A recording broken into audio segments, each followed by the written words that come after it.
Hello, friends from Cinco Razones. Welcome back to the Black and Pink Show, episode number 5. Yes, we are already in number 5. And today we're going to talk again with Austin Robillard, of course, about the LAFC game. But we also have a really special guest with us, Ian Hest, who's a freelancer just working for a lot of different outlets out there. And we're happy to have him today. Welcome, Ian, to the episode 5 of the Black and Pink Show.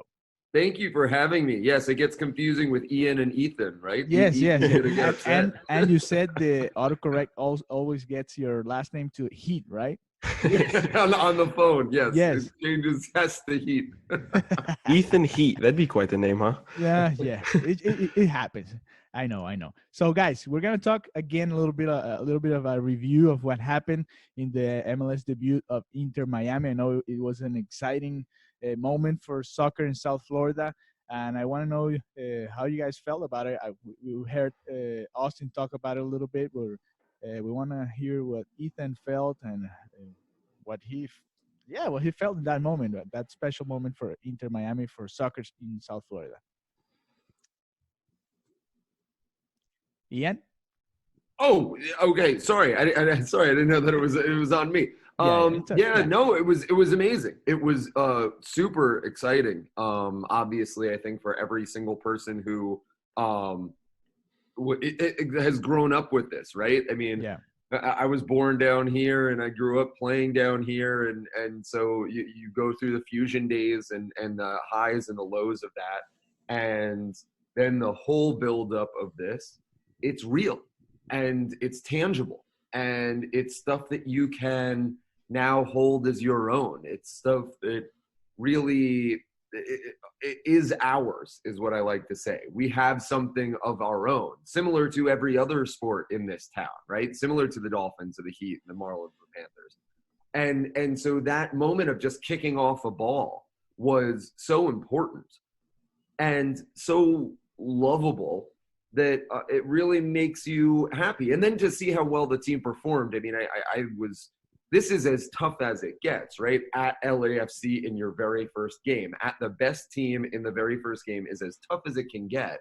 And so the ability to really perform in no loss is a good loss, but to have things that can make you have optimism for the future is really exciting. Yeah, it was, exciting. If there was a word better to use than exciting, I would absolutely use it. I mean, I was thrilled. We got there with the supporters group about an hour and a half before the game. And me and my buddy, we were stood up the entire time, just filled with excitement.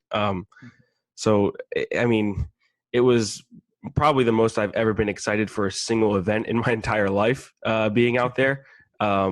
Seeing all the fans, even when David Beckham came and said hi to everybody. I mean, you can tell it was very. Shake his hand? I did not get to shake his hand, no, but I wish I did. No, it was awesome. No, I mean, exciting is definitely the word to use. It was quite the experience, and I will probably never feel anything like that ever again.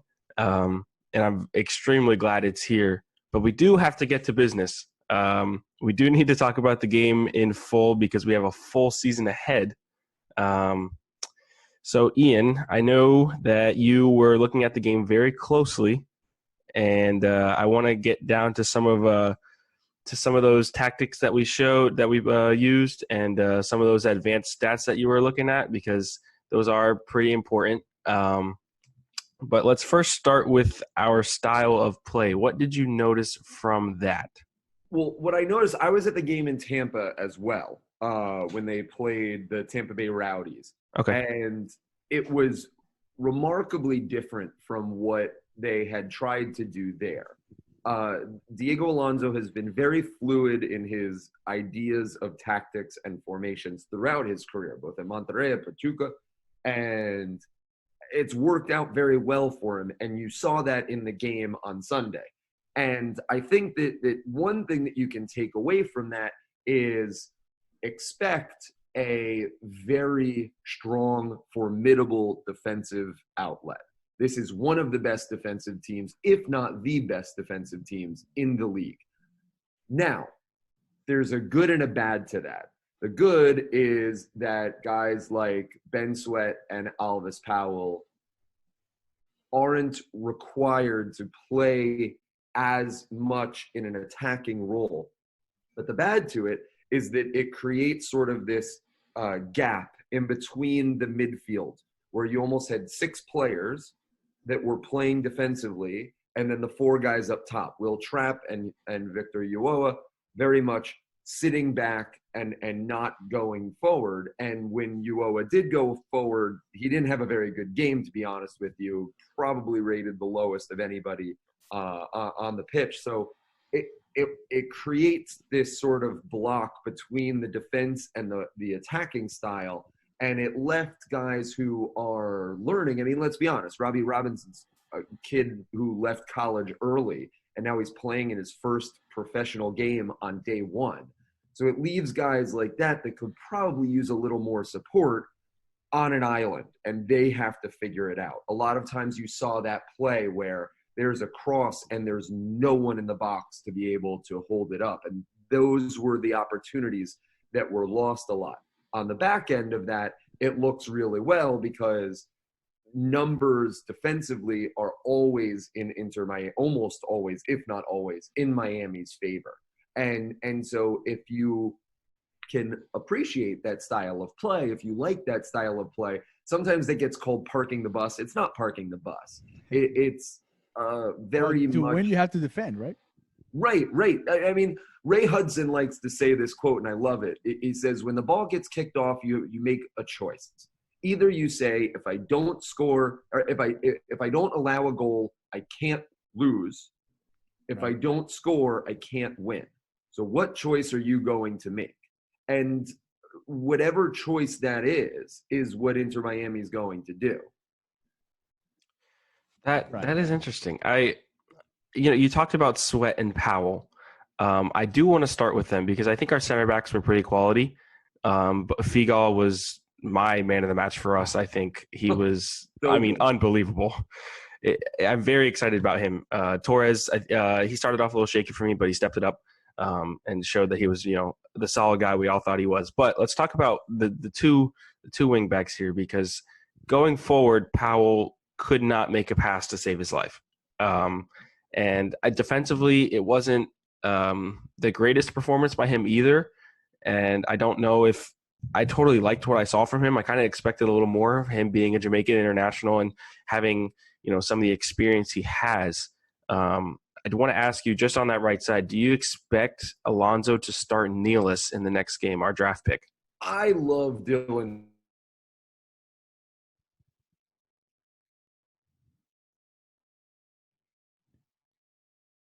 Type of right back that you want, right? So I was actually a little bit surprised that he didn't start and that Robinson did. If you had told me 5 weeks ago how this was going to go, I would have flipped that. I would have said that Nealis was probably going to start and that Robinson was going to not be in the starting 18, right, including the bench.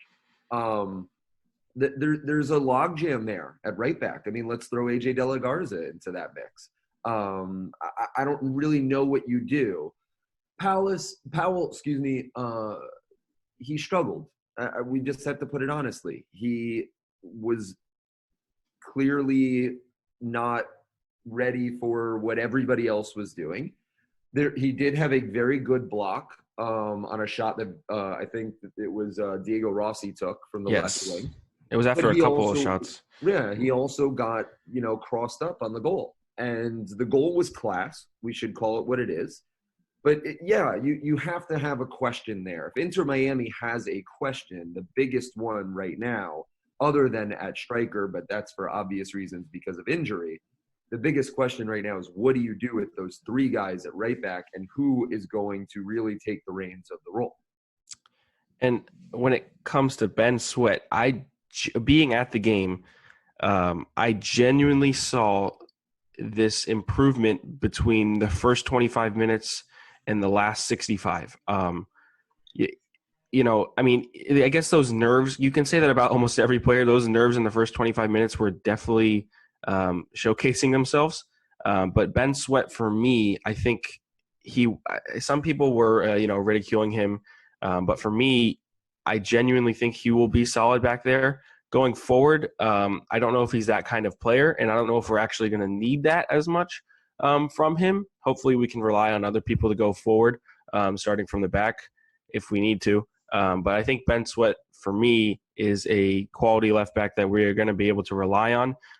So I don't think we should dwell on his performance too much. He's a very experienced guy. He's a veteran when it comes to MLS, and he was one of NYCFC's best players since they started their franchise. So I think Ben Sweat will be solid for us.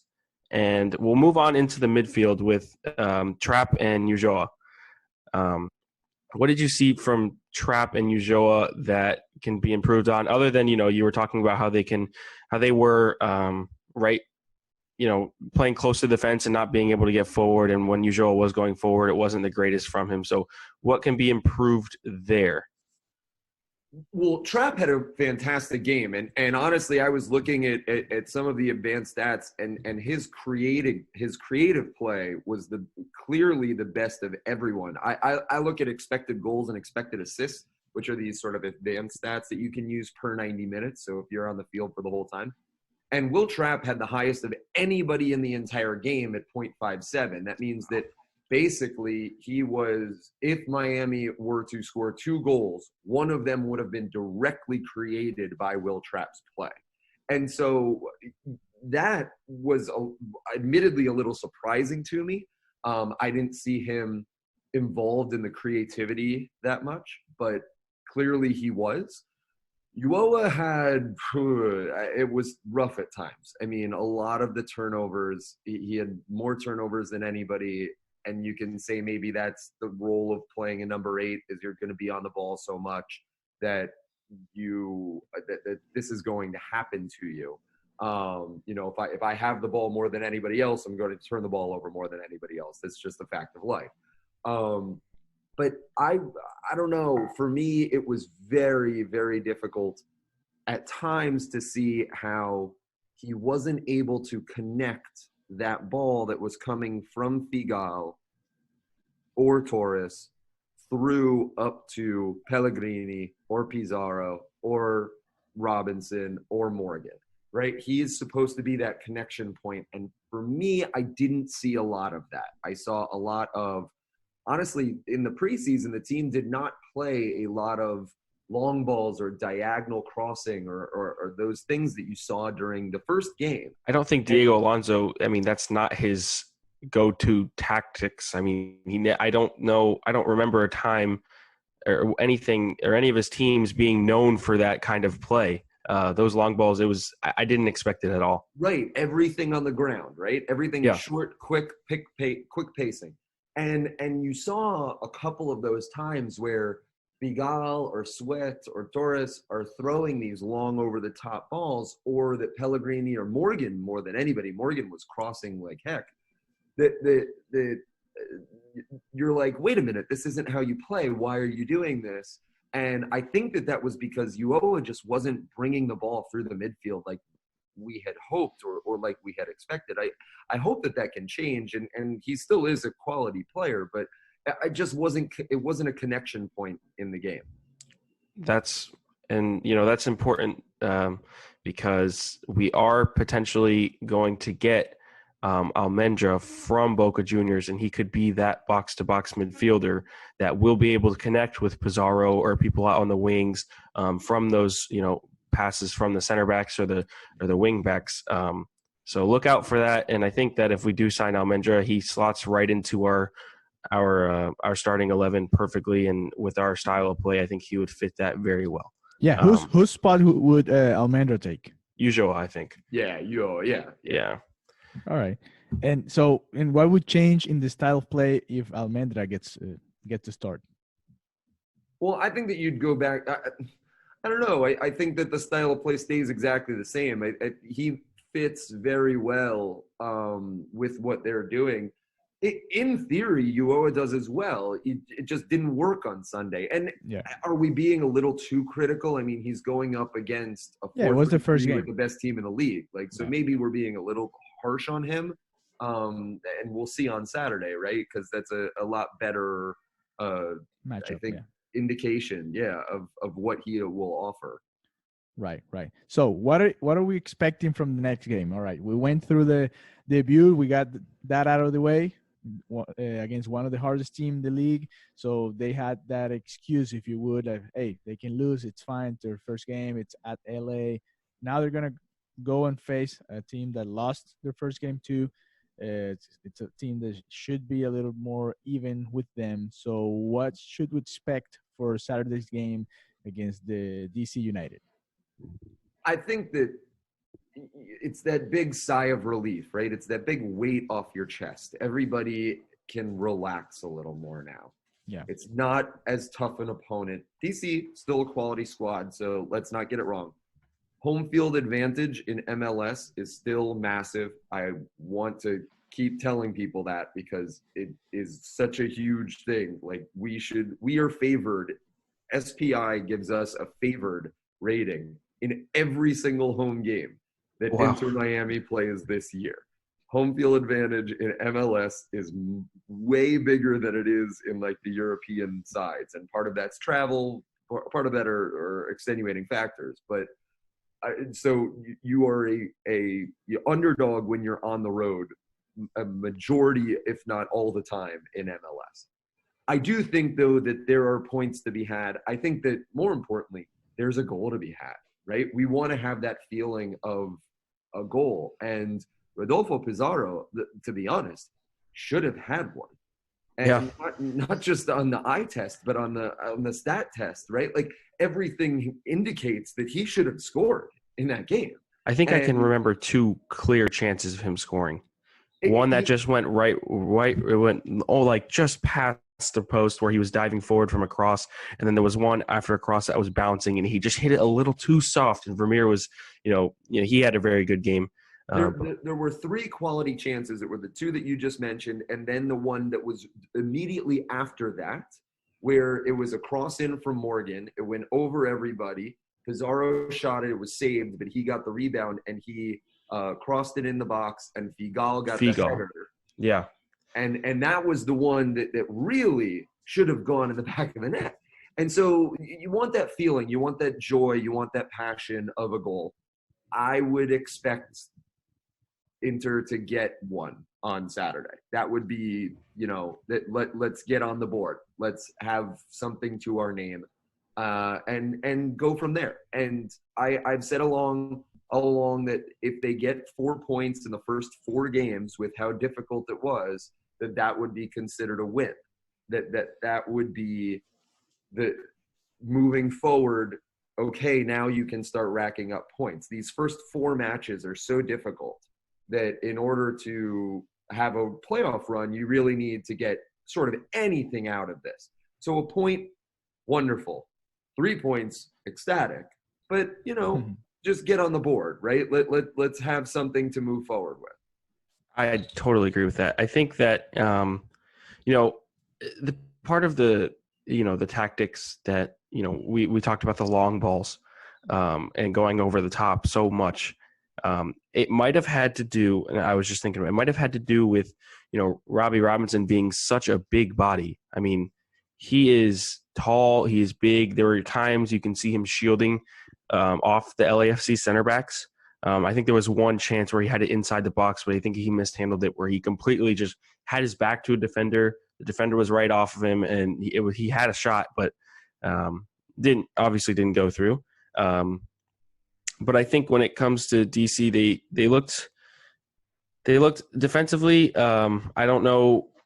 Though that wasn't their weakest point against Colorado. I think their attacking wasn't what they expected. I think they have had a couple injuries too, so it wasn't their full best starting 11. It won't be against us either on Saturday. So I do expect a goal. I don't know where it's going to come from and how it's going to come. I don't even know who I would want to score that first goal, just to give the team the best boost in confidence.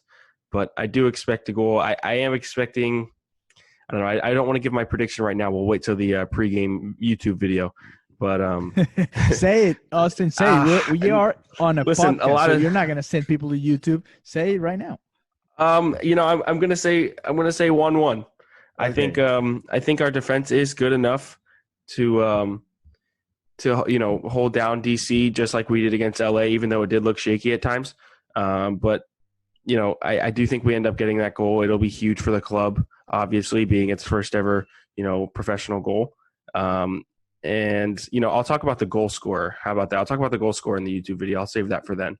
But the one thing that I do want to say on the DC game is, and this is something to look out for, is that Inter will not be under pressure as much as they were in the LAFC game, right? So DC is a lot more of a defensive style as well.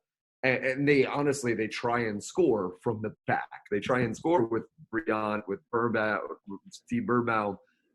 So I think that idea, with 60-40 possession in the LAFC game, that's going to be a lot more equitable in the DC United game. And so there will be opportunity for a lot more goals and a lot more chances to move forward and to see how this quick, on the ground attacking style will look. I think if we do establish that press that we saw a little bit in the LAFC game against a lesser quality side, it'll definitely improve our chances, just like you said. But that press at times that Diego Alonso enforced was really strong. Right in the beginning of the game, they were, pressing the back line of LAFC when they had the ball. They were making them make passes. So I think if we do carry that over and do that against, a lesser quality side in DC, not to say that they're, a bad team at all. I think that they're still going to be a quality team in MLS, but LAFC they're such a step ahead. And that's why I'm almost happy with our performance against them. And I think that if we carry this over, you'll see a lot of better individual performances after the nerves are out, and it'll lead to an overall better team performance, and we could snag a point out in DC. So. Yeah, the one thing that the big takeaway from LAFC match is, and again, a loss is a loss, but the big takeaway is Inter Miami is no pushover. No, not at all. They're not going to be at the bottom of the table. We should have, don't have crazy expectations for them. They're still an expansion side. Yeah. But they have proven that in a 90-minute match against the behemoth of MLS, that's the best team. And they proved that they can go toe-to-toe. At times, yes, it'll be scary, but it's going to take a golazo from the MVP of the league in order to beat them.